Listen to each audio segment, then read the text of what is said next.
Some farmers may be holding grain longer than usual this year, waiting for the right price to sell. But if you're keeping corn in the bin for a long time, it's important the grain is in good enough shape to maintain as much condition as possible. UNL Extension plant pathologist Tamra Jackson-Ziems recently talked with us about monitoring the temperature and moisture levels of corn after a lengthy and often wet 2013 harvest.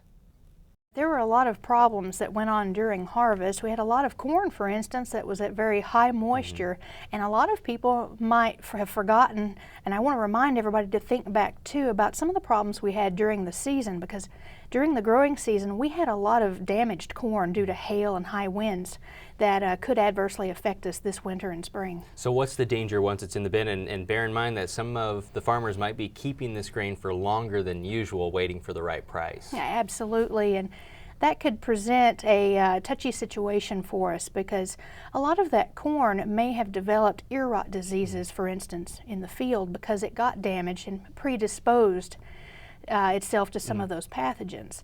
Well, those fungi that cause the ear rot diseases need moisture and warm conditions. Well, unfortunately, inside a bin, we can't always adjust those conditions to make it more favorable for storage. And if we have low quality grain going in, even under the best storage conditions, at the very best we can only hope to keep it at that quality, but more than likely we'll have some of those grain molds develop and worsen. Last year we talked with you at a certain time about mycotoxin problems that we had in some corn last year. What's the concern with that level this year? Well, this year was a very different growing year in 2013.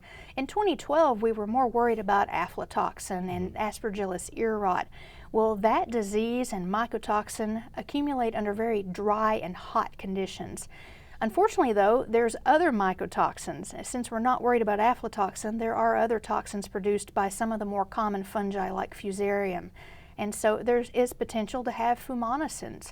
And so that might change how people want to use the grain and feed it. And so they might consider having it tested for one of these grain molds and or the mycotoxins themselves. What's the ideal percentage moisture that you'd like to see it at in the bin, and what happens once it gets above that for an extended period of time? Oh, well, realistically, if you knew that you had a problem with ear rot diseases during the season, I'd recommend not even storing it, because the risk of doing so is so high.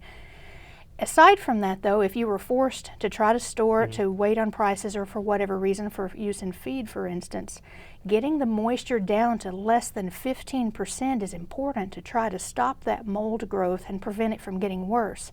Now, on top of that, if you brought the corn out and harvested at 17 or 18%, which a lot of people had to do, that's going to make it even more difficult to keep it dry enough to keep it from growing. So what recommendations do you give for making sure that you're at that right moisture and making sure it doesn't get too hot on you in the bin?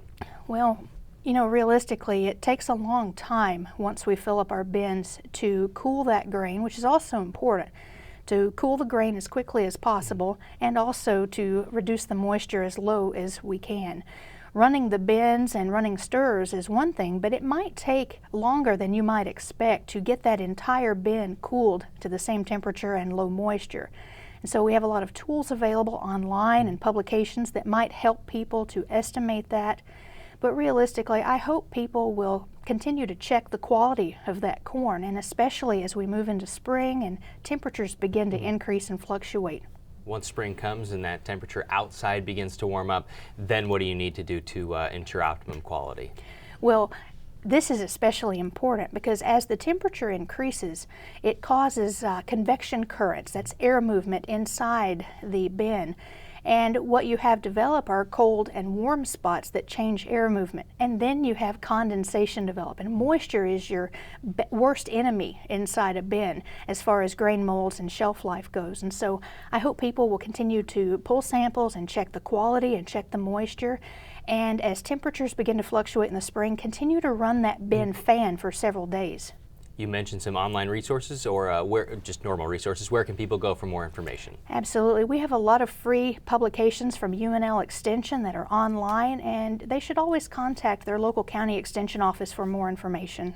Tamra says a 1% difference between 15% moisture and 14% moisture can double the shelf life of corn across all temperatures, and corn can last 4 times longer when moved from 18 down to 15%.